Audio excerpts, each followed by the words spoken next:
A situação agora é mais calma em Brasília, depois de manifestantes tentarem invadir a sede da Polícia Federal. Protesto violento foi realizado ontem à noite, depois de um indígena bolsonarista, o José Acácio Sererê Chavante, ser preso pela Polícia Federal por envolvimento com atos antidemocráticos. O grupo ateou fogo em veículos, caçambas de lixo, lixeiras e ainda tentou jogar um ônibus de um viaduto. Forças de segurança do governo do Distrito Federal entraram em confronto com os manifestantes. Em meio à confusão, o presidente eleito Lula seguiu no hotel em que está hospedado na capital federal e a segurança foi reforçada nesse local. Antes do tumulto, houve a cerimônia de diplomação dele, do vice-presidente eleito Geraldo Alckmin, no Tribunal Superior Eleitoral. A gente tem mais informações sobre tudo isso, né, sobre toda essa confusão e esses crimes que foram cometidos em Brasília, com o Adriano Oliveira. Bom dia, Adriano. Bom dia, Carla. Bom dia a todos. Eu vou começar já pelo fim, que você falou sobre esses crimes. Até agora, a Secretaria de Segurança Pública não divulgou nenhum balanço com relação ao número de presos, né? Não há registro até agora de presos. Se há uma boa notícia em meio a esse caos que tivemos ontem pela madrugada, é que nesse momento não há qualquer tipo de conflito ou atos de vandalismo, na verdade desde as primeiras horas da madrugada. O que a gente nota, basicamente, é uma segurança reforçada em diversos pontos aqui do Distrito Federal, principalmente na esplanada dos ministérios. Para se ter uma ideia, o bloqueio começa na Biblioteca Nacional. A Biblioteca Nacional fica mais ou menos uns 3 quilômetros até a Praça dos Três Poderes e é próximo à rodoviária. Então, por exemplo, os trabalhadores que chegam neste momento para trabalhar e que trabalham na esplanada dos ministérios, eles precisam descer na rodoviária e seguir a pé porque essa região está bloqueada. De qualquer forma, pelo menos não há nenhum ato com relação a isso aqui na região central de Brasília, ao controle pelo menos da Polícia Militar, que acabou ontem reagindo com bombas de gás e balas de borracha para poder conter a situação que começou a partir do que você dizia da prisão do índio bolsonarista, e aí começou toda uma série de atos criminosos aqui no Distrito Federal, como quebra de delegacia, como queima de ônibus, de carros na região central e uma segurança reforçada junto ao hotel em que está o presidente eleito, agora diplomado, Lula. Ele seguiu no hotel em que está hospedado durante toda a noite, segurança reforçada, como eu falei, tanto de Lula quanto do vice-presidente eleito Geraldo Alckmin. E no fim da noite de ontem, o futuro ministro da Justiça, Flávio Dino, afirmou que já foram tomadas medidas para responsabilizar os culpados e que esse processo de identificar e punir os vândalos vai prosseguir nos próximos dias. Sim, houve e continuará a haver resposta. Isso é o que pode ser dito no momento. Por outro lado, não pode haver uma modulação errada no sentido de imaginar que todas as pessoas que estavam em tal ou qual local agiram de modo violento. É preciso lembrar que, em verdade, foi um pequeno grupo, muito pequeno. E, obviamente, haverá a investigação cabível por parte do GDF e, posteriormente, por parte das autoridades federais em relação a esta hipótese. O Flávio Dino, disse ainda que quem aposta no caos não venceu e nem vencerá. Lembremos, hoje houve a diplomação do presidente Lula. Nós não podemos, neste momento, achar que há vitória daqueles que querem o caos. O sentido principal da nossa mensagem é esta. Há, infelizmente, pessoas desejando caos antidemocrático, ilegal? Sim, há. Mas essas pessoas não venceram e não vencerão amanhã. Esse é o sentido principal, de tranquilidade e as garantias do governo do Distrito Federal, nas quais nós temos plena confiança. Secretário. A entrevista foi ontem no Centro Cultural Banco do Brasil, bem no fim da noite, quase no início da madrugada, ali próximo à meia-noite. E junto de Flávio Dino, futuro ministro da Justiça, também participou o delegado da Polícia Federal, que é responsável pela segurança do presidente eleito Lula e que será o novo responsável pela Polícia Federal a partir de janeiro, Andrei Rodrigues, que destacou exatamente que o presidente eleito estava sereno e descansando no hotel. O presidente, como o senhor bem disse, cumpriu todas as suas agendas, foi diplomado e retornou em segurança para o hotel onde está tranquilo, sereno, descansando e lá permanecerá. Portanto, a nossa operação segue íntegra, segue sendo sempre adaptada a cada evento, a cada momento, como já era previsto desde o início, e assim será até a sua cerimônia de posse e o pleno exercício do direito do exercício da presidência, que nós garantiremos a sua segurança. O secretário de Segurança Pública, Júlio Danilo, também esteve nessa coletiva e afirmou que os participantes desses atos de vandalismo serão responsabilizados. O governador Ibanez Rocha, do Distrito Federal, diz que todas as forças policiais foram colocadas nas ruas. Mais de 2 horas depois do início dos atos, o ministro da Justiça do governo Bolsonaro, Anderson Torres, escreveu em uma rede social que o Ministério da Justiça, por meio da Polícia Federal, manteve estreito, abre aspas, o contato com a Secretaria de Segurança do DF e com o governo do Distrito Federal a fim de conter a violência e restabelecer a ordem. Ele disse que tudo será apurado e esclarecido e que a situação está se normalizando. O presidente do Senado, Rodrigo Pacheco, também se manifestou, classificou de absurdos os atos de vandalismo feitos por uma minoria raivosa. Lembrando que eu falei do presidente Lula, ele despacha hoje no CCBB, a partir das 10 horas da manhã tem o conselho ainda do grupo de transição, que encerra hoje às 2h30 os trabalhos do presidente Lula. A previsão é que ele participe desses 2 encontros, do conselho, ele por volta de 10 horas da manhã, e às 2h30 da tarde, com o encerramento do grupo de transição lá no CCBB, Carla. Adriano, os nossos ouvintes, claro, estão se manifestando e alguns com algumas dúvidas que fazem muito sentido. Por exemplo, a Tânia, ela pergunta o seguinte, ela diz, olha, quando é que começou mesmo? Isso foi durante a madrugada? Porque a gente está falando em normalização às 7 horas da manhã, retirada do veículo efetivamente às 7 horas da manhã. Ela está perguntando se as autoridades, se por exemplo os bombeiros chegaram no momento em que tudo acontecia, se houve demora no atendimento a essa ocorrência, e a impressão que a gente tem é que faz sentido esse questionamento dela, que sim, demorou para que tudo fosse resolvido, para que esse incêndio fosse contido, também para a retirada desses veículos, né? E aí o outro ouvinte aqui nosso, que é de Curitiba, é o Alex, pergunta, olha, aconteceu tudo isso por aí e ninguém foi preso, além do Cacique Sererê? Começar pelo fim, então. Aconteceu tudo isso e até agora ninguém foi preso. Pelo menos a Secretaria de Segurança Pública não divulgou, e a Polícia Militar, eles não divulgaram nenhuma prisão. Podem ter ocorrido prisões? Podem, sem problema nenhum, podem ter acontecido, mas por parte da Segurança Pública não foi divulgado nada com relação a isso. Com relação às manifestações, teve uma demora sim por parte da ação tanto do Corpo de Bombeiros quanto da Polícia Militar. Mas também é preciso a gente destacar que houve uma demora para chamar a polícia e também o próprio Corpo de Bombeiros para atuar nesse início de confusão que aconteceu ali por volta de 8 horas da noite, 7h30 da noite, junto à Polícia Federal. E aí sim que acabou ocorrendo toda essa confusão que a gente relatou. Foram 4 ônibus queimados, né? Foram 8 veículos no total. Tem até uma cena que, se olhar nas redes sociais, muitas pessoas compartilhando vídeo, de tentar empurrar um ônibus para virar, um ônibus que foi queimado. Há ainda rescaldos desses veículos que foram queimados em termos de limpeza agora pela manhã. Eu falei dos bloqueios próximo à esplanada dos ministérios, mas também há um bloqueio próximo da Torre de TV, e próximo da Torre de TV fica a delegacia que foi depredada.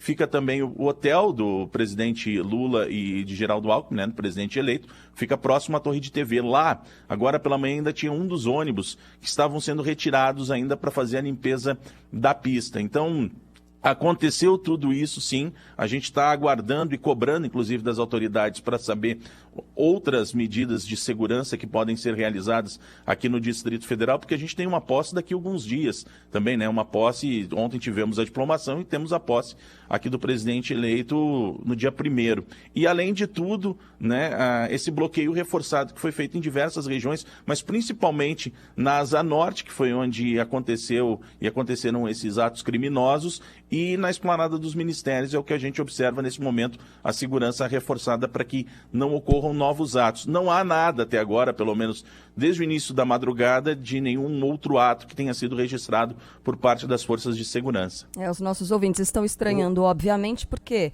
quando se viu manifestação com ato violento em diferentes partes do Brasil, e eu vou frisar São Paulo aqui, porque foi onde a gente teve depredação de fachada de agência bancária, fogo sendo ateado em lixo, nem em veículo, viu? Em lixo, né? Em acúmulo de lixo ali e tal, pedras sendo lançadas contra prédios. Aí você teve uma repressão muito violenta, inclusive com o jornalista, né, fotográfico aí, fotojornalista, perdendo o olho em manifestação, bomba de efeito moral sendo lançada, bala de borracha. Então, o que se considera como padrão a repressão de manifestação violenta é uma repressão também bem, digamos, né, bem assertiva. Agora, é completamente diferente do que a gente está observando nesse caso, nessa madrugada em Brasília, né, Megali? E tem alguma ponta desamarrada aí, né? Porque o governador do Distrito Federal, Ibanez Rocha, disse que a ordem era de executar prisões, né? Prisões em massa, se necessário, desses criminosos. Então, só para confirmar, Adriano, não houve prisões? A gente tem essa informação ou nós não temos informações se houve alguma prisão? Só para entender direito. Para tentar ser claro, tanto Secretaria de Segurança Pública quanto Polícia Militar, até agora, sempre que questionados, não informam com relação ao número de prisões. Dizem que ainda estão averiguando e que não há um balanço. Então, é bem provável que não teve mesmo, viu, Megali? Se houvesse tido, não, a gente ainda não pôde contar porque foi muita gente presa, seria uma coisa. E eles informariam isso. O que se teve, por exemplo... É porque não houve. O que se teve, por exemplo, de ação, que nem a Carla estava falando, na ação da polícia, o que teve para tentar dispersar os atos? É a famosa bala de borracha, né? E também o spray de pimenta, que é o que a gente observa, principalmente nos atos que foram realizados na frente da Polícia Federal, né? E aí começa um pouco de dispersão, mas há exatamente esse quebra-quebra, essa queima com relação aos veículos. É o que se tem, pelo menos, de ação da polícia naquele momento em que os atos estavam acontecendo aqui na região central. Adriano, bom, saberemos o argumento... agora do... Desculpa, Sheila. Não, o argumento Manda dessas bala. pessoas que cometeram esses crimes é de que protestavam contra a prisão do cacique, né, sobre o qual a gente estava falando logo no comecinho. E aí os ouvintes estão falando, vocês não vão dizer por que ele foi preso, em que circunstâncias ele foi preso? Foi um pedido feito pelo próprio ministro Alexandre de Moraes contra esse cacique, que em algumas oportunidades chamou Lula de bandido, disse que o petista só governaria por cima, passando por cima do cadáver dele e arregimentando também grupos de indígenas para cometerem crimes, né? Ameaça e perseguição do presidente eleito e de ministros do Supremo. Conta pra gente, contextualiza pra gente o que envolve essa prisão considerada injusta pelos manifestantes que ontem lá estavam. São os chamados atos antidemocráticos, né? Você tem hoje um grupo concentrado próximo ao QG do Exército, aqui em Brasília, que desde a eleição e a confirmação do nome do presidente eleito Lula como o eleito, né, no processo todo que tivemos aí de segundo turno e primeiro turno, acabamos concentrando em termos de manifestações. O que teve com relação a esse indígena é exatamente isso. Ele é acusado de atos antidemocráticos, de acabar colaborando, ou seja, com a situação do que chamam de situação de ódio, né, contra pessoas, personalidades, contra a instituição como um todo. Só é bom a gente ressaltar que o pedido de prisão do ministro Alexandre de Moraes, ele vem a partir de uma solicitação da Procuradoria-Geral da República. Foi a Procuradoria-Geral da República, a partir desses atos antidemocráticos, que entendeu de que se fazia necessária essa prisão de pelo menos 10 dias, né? E a partir daí que o ministro Alexandre de Moraes acabou expedindo essa solicitação de prisão, que foi cumprida imediatamente por parte da Polícia Federal. E a partir disso é que alguns manifestantes, ou não se sabe o número por certo, se fala em 180, 200 pessoas, mas essas pessoas foram para frente da Polícia Federal e começaram a cobrar a soltura dele. E aí começou toda essa confusão, começaram a quebrar carros naquela região, atearam fogo nesses carros, e aí que a polícia acabou agindo, e aí é todo esse cenário que a gente relatou agora há pouco, que acabou ocorrendo muito em função exatamente de um pedido que foi da Procuradoria-Geral da República, em que o Supremo Tribunal Federal, o ministro Alexandre de Moraes, né, aceitou essa solicitação de prisão, e a Polícia Federal acabou cumprindo o seu papel. Aí cabe, claro, que quem se sente sempre injustiçado, recorrer ao processo legal, né? Que é você ir ao Supremo Tribunal Federal e à Justiça, não a partir da força, como que foi o que a gente observou ontem aqui em Brasília. Obrigada, viu, Adriano? Bom, Eu tinha falado, né? Pedido de Alexandre de Moraes, não, é isso mesmo que o Adriano explicou. Pedido de prisão da PGR, feito pela PGR, e aí a prisão autorizada por Alexandre de Moraes. A justificativa do texto é a seguinte, ó. Cacique se utilizou nos últimos dias da posição de líder indígena do povo Chavante para levar os seguidores a cometer crimes mediante a proliferação de ameaça de agressão e perseguição do presidente eleito Lula, além dos ministros do Supremo Tribunal Federal. Sublinhe-se que esse não foi um protesto pela prisão do indígena, foi um protesto antissistema. Aliás, nem dá para chamar de protesto, foi um ato de um levante contra a própria democracia e as instituições republicanas. Teremos tido ontem o nosso 6 de janeiro brasileiro, o nosso equivalente à invasão do Capitólio? Não é possível dizer se aquilo foi o ápice, né, da violência e do apelo ao golpe de Estado, ou se aquilo foi um degrau na escalada não só retórica, mas também da violência física que a gente tem visto desde o segundo turno das eleições. Bom, se já tivemos ou não o nosso 6 de janeiro, versão Tupiniquim, tudo dependerá da resposta das autoridades. Não começamos bem. A manifestação do ministro da Justiça veio 3 horas depois da confusão, e tratando aquilo como se fosse uma briga de família, como se fosse algo casual, corriqueiro. Escreveu Anderson Torres no Twitter: desde o início das manifestações em Brasília, a Justiça Federal, ou melhor, o Ministério da Justiça, por meio da Polícia Federal, manteve estreito contato com a Secretaria de Segurança do Distrito Federal e com o governo do Distrito Federal, a fim de conter a violência e restabelecer a ordem. Tudo será apurado e esclarecido. Situação normalizando no momento. Ele escreveu exatamente dessa maneira, tá? Então Anderson Torres tratou aquilo como algo corriqueiro e de pouca importância. Não há nenhum peso nessas palavras do ministro da Justiça, o que é realmente lamentável. Nos Estados Unidos, 3 dias após a invasão do Capitólio, 90 pessoas já haviam sido presas. Passaram-se os meses e quase 1 milhar de pessoas tiveram suas campainhas tocadas, foram levadas embora, investigadas, já condenadas, e muitas estão na cadeia até agora. E agora está se apurando a participação das autoridades, dos Steve Bannons da vida, do próprio Donald Trump, e é possível que eles respondam pelo que aconteceu. Porque quem perpetrou esses atos violentos ontem no Brasil, sim, cometeram crimes e têm de ser responsabilizados por isso. O lugar dessa gente é na cadeia. Mas a gente precisa procurar também a mão que balança o berço. Porque essas pessoas sofreram uma lavagem cerebral. De novo, não são vítimas.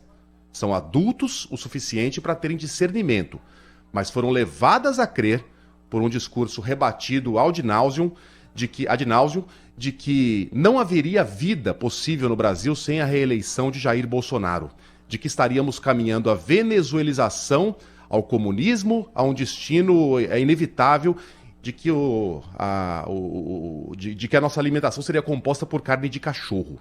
Essas pessoas foram levadas a crer que isso aconteceria de fato, né? Não obstante o presidente que está assumindo agora tenha sido presidente durante 8 anos no passado e nada próximo disso tenha ocorrido, mas elas foram levadas a crer que dessa vez ocorreria.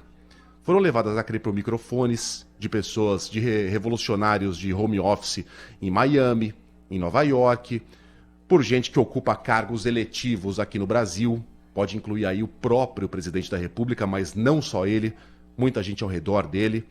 Então, esse discurso também é criminoso. Jair Bolsonaro, que vinha apoiando esses movimentos por meio do silêncio, colocou de fato as suas digitais, né, nessas intenções criminosas dessa gente na última sexta-feira, naquele discurso, para aquelas pessoas que se acotovelavam próximos ao palácio.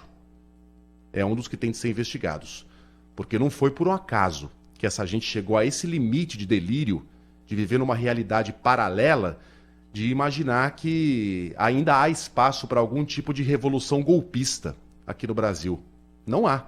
Mas é isso que essas mãos poderosas estão tentando, ao manietar essa gente, inclusive com dinheiro e com recursos.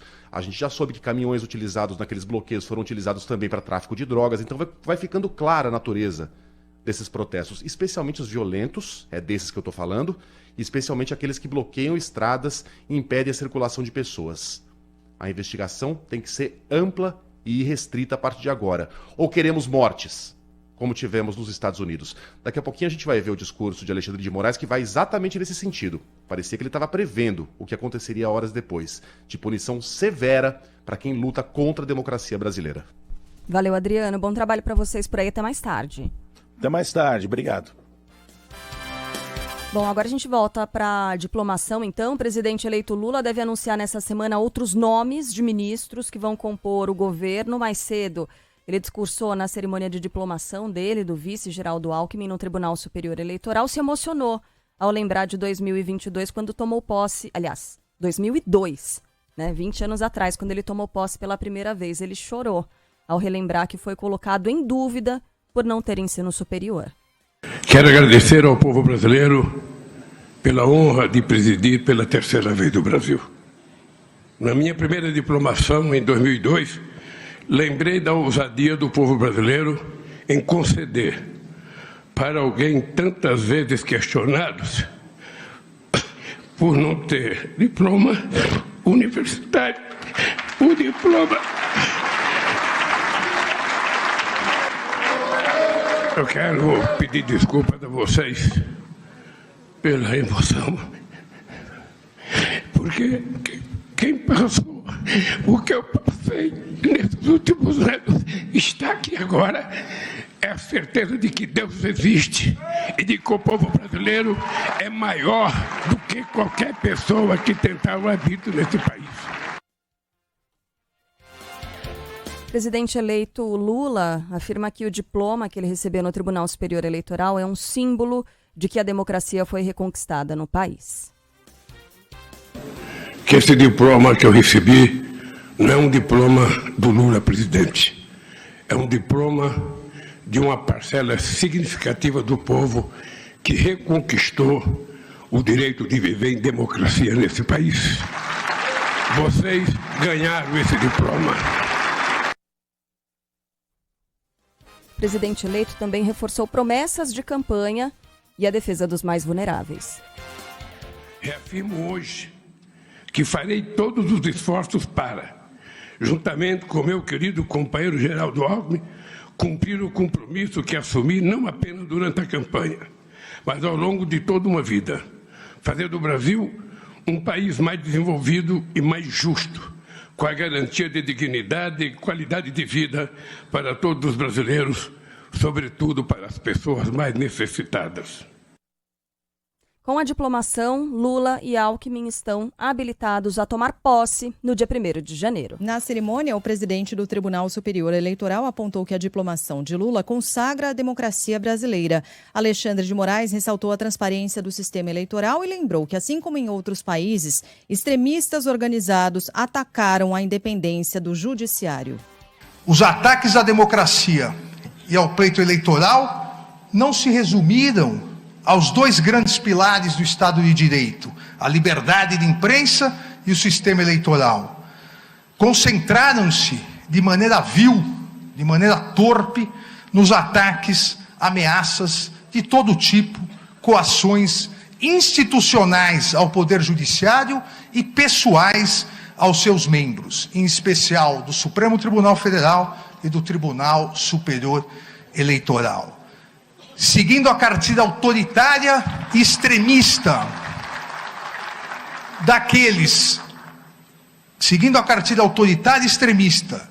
que no mundo todo não respeitam a democracia e o Estado de Direito, também no Brasil, grupos organizados atacaram a independência do Poder Judiciário, disseminando desinformação, discurso de ódio contra seus membros e familiares, inclusive ameaçando-os verbal e fisicamente. Esses extremistas autoritários, criminosos, não conhecem o Poder Judiciário brasileiro. O Poder Judiciário brasileiro tem coragem, o Poder Judiciário brasileiro tem força, o Poder Judiciário brasileiro tem serenidade e altivez. O Poder Judiciário brasileiro manteve sua independência e imparcialidade, garantindo o respeito ao Estado de Direito e realizando eleições limpas, transparentes e seguras, concretizando mais uma etapa na construção e fortalecimento da nossa democracia. Com a diplomação, a expectativa é de que o presidente eleito Lula anuncie ainda nesta semana mais ministros do novo governo. Futuro ministro da Fazenda, Fernando Haddad, deve anunciar hoje parte da equipe econômica do futuro governo Lula. Entrevista coletiva, aliás, essa entrevista está marcada para 6h30 da tarde em Brasília. Ontem o petista disse que a gestão dele quer chegar a um Brasil com baixo desemprego, inflação controlada, contas públicas estáveis e Estado com capacidade de investimento. Hoje o futuro ministro da Fazenda vai se reunir com o presidente do Banco Central, Roberto Campos Neto, e com o atual ministro da Economia, Paulo Guedes. Haddad também prometeu uma equipe plural com pensamentos diversos. O ex-ministro Aloísio Mercadante está cotado para assumir a presidência do BNDES. E aí ontem, quando surgiu o nome de Mercadante, com essa possibilidade, nome sendo ventilado para assumir a presidência do BNDES, reação nos mercados foi muito ruim, né? O mercado ladeira abaixo, essa foi a reação imediata. Vamos ver primeiro se o nome de Mercadante vai se confirmar na presidência do BNDES e também acompanhar os próximos nomes a serem anunciados. O presidente eleito Lula disse que até o dia 21 já deve formalizar todos os anúncios de todos os ministros, tendo também, portanto, definido o número de ministérios, que é algo que a gente não sabe até aqui, de quantos ministérios estamos falando.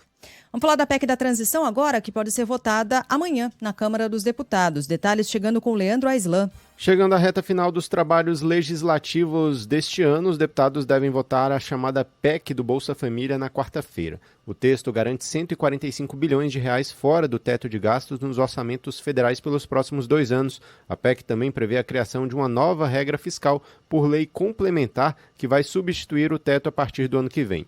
Já os trabalhos da equipe de transição para o futuro governo devem ser encerrados nesta terça-feira.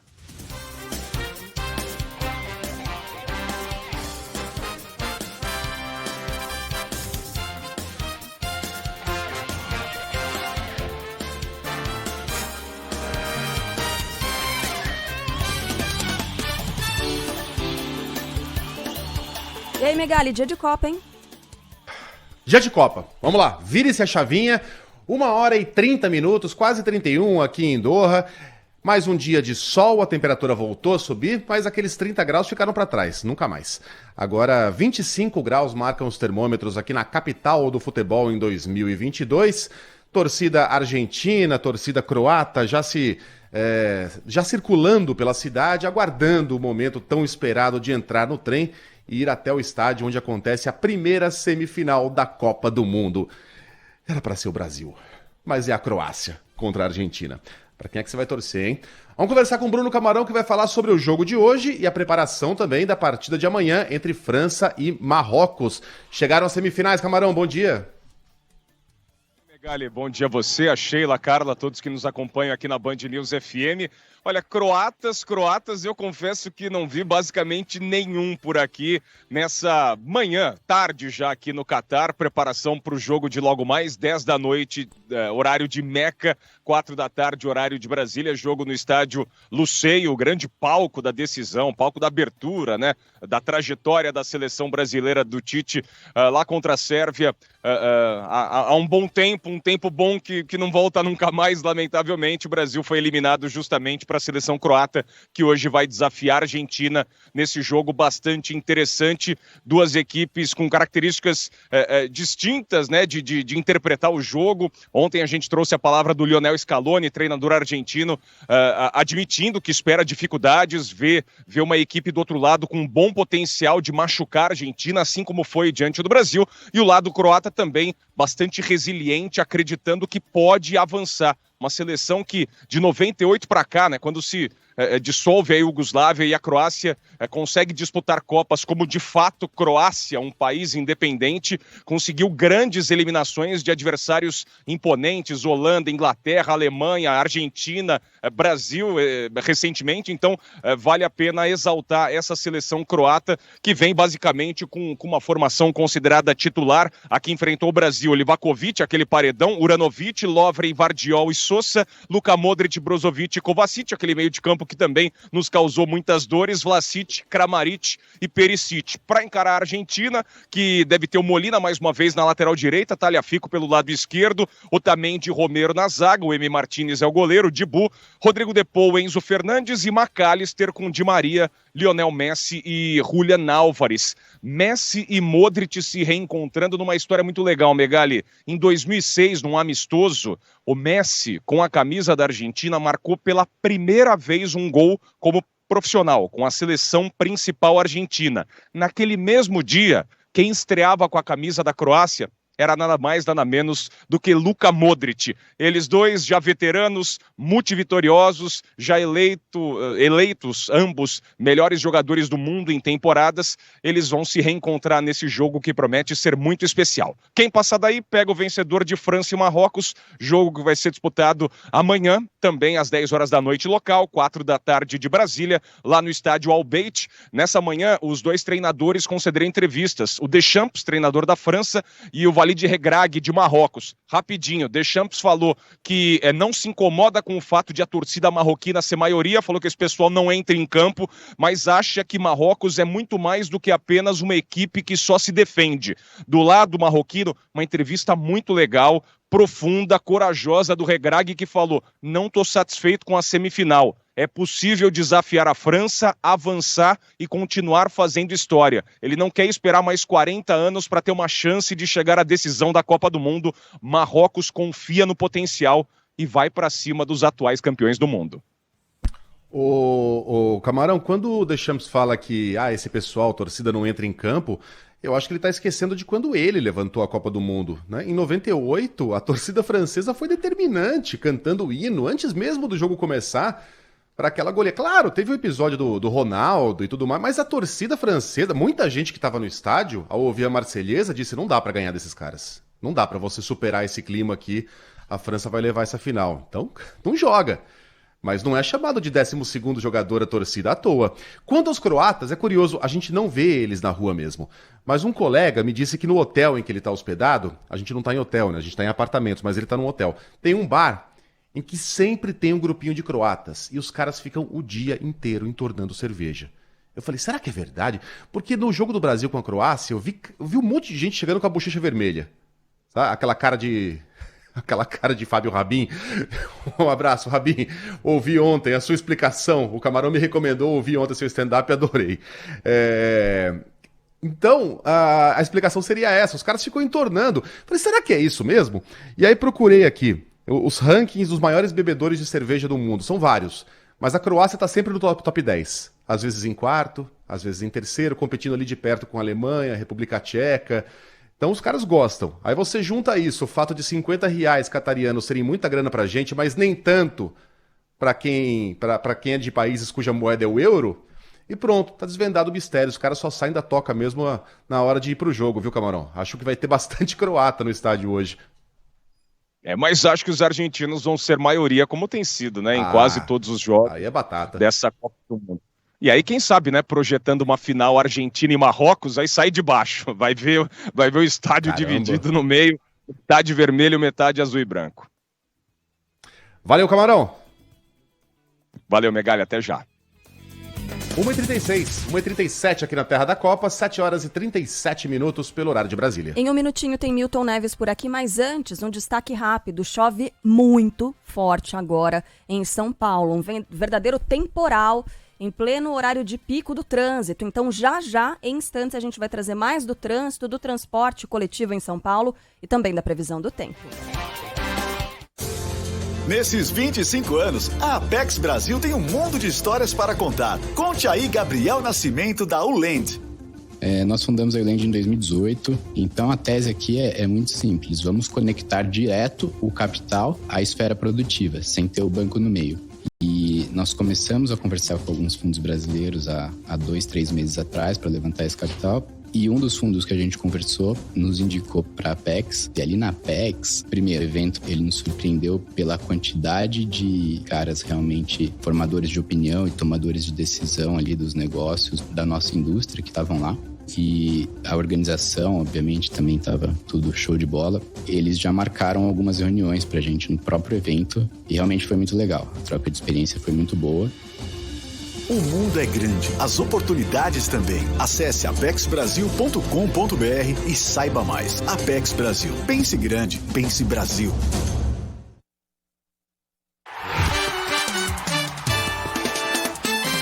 Futebol, com Milton Neves. Oferecimento Casa do Construtor. Aluguel de equipamentos. Ligue 0800 200 0217. Sicredi. Conheça a primeira instituição financeira cooperativa do Brasil. Sicredi. Gente que coopera, cresce. E Bet7.com. É pé quente? Acesse bet7.com e siga seu instinto.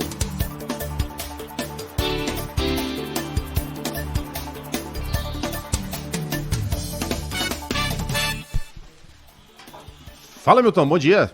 Luiz Guilherme Megali, cada vídeo, cada foto linda, tudo muito bonito que você tem colocado nas redes sociais, hein? Parabéns, Obrigado. Viu? Trabalho maravilhoso também da Sheila Magalhães, da Carla Bigato e de toda a Band News FM com uma audiência danada. Toda a Band News. E eu quero aproveitar e abraçar o Marcelo Duó.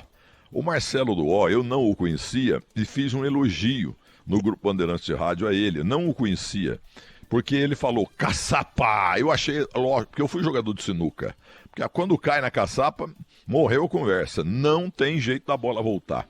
E ele ficou emocionado quando ele fez aí em Doha, o primeiro jogo pela Band News FM, ele mandou uma mensagem linda, tô saindo aqui do hotel para fazer a minha primeira transmissão internacional de uma Copa do Mundo e nunca vou esquecer o elogio que você fez para mim, mas é isso aí, ele é bom demais, viu? Agora eu vou anunciar para vocês, em primeira mão, quem é que vai fazer a final. Bem, gente, hoje é Argentina e Croácia. A Croácia já esgotou seu estoque de milagres. A Argentina do Messi vai ganhar porfia por 2-0 hoje. E amanhã nós temos França e Marrocos. O mundo inteiro torce por Marrocos. Eu estive lá quando do Galo, 2000 e não sei quanto, eu fiquei lá 19 dias em Marrakech, é um povo maravilhoso, apaixonado pelo futebol, aquilo, tenho visto imagens, aquilo é uma loucura, porque Marrocos entrou para a história. Só que Marrocos já esgotou seu estoque de milagres. Assim, França 2, Marrocos 0. Final França e Argentina, 1-1, prorrogação 0-0 e nos pênaltis a Argentina vai ganhar. Podem anotar, Milton não erra, um grande abraço.